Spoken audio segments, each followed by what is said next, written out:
লুট হওয়া অধিকাংশ অস্ত্র উদ্ধার হয়েছে দাবি করে নির্বাচন কমিশনার বলেছেন যে অস্ত্রগুলো এখন উদ্ধার হয়নি তা নির্বাচনের সার্বিক নিরাপত্তার জন্য হুমকি হবে না।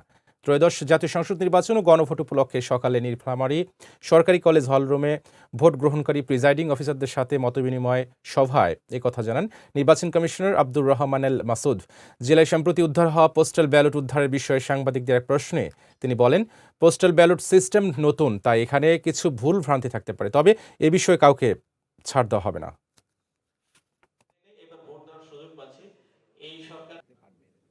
যারাই আমাদের কাছে নির্বাচন কমিশনের কাছে চাচ্ছে,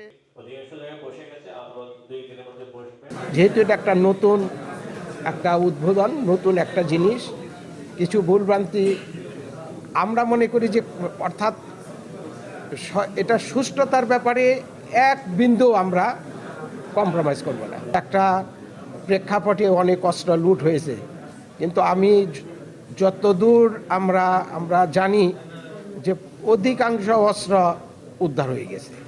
কিছু সংখ্যক এখনও আছে, কিন্তু সেটা আমাদের সার্বিক নিরাপত্তার জন্য হুমকি, এটা আমরা মনে করি না।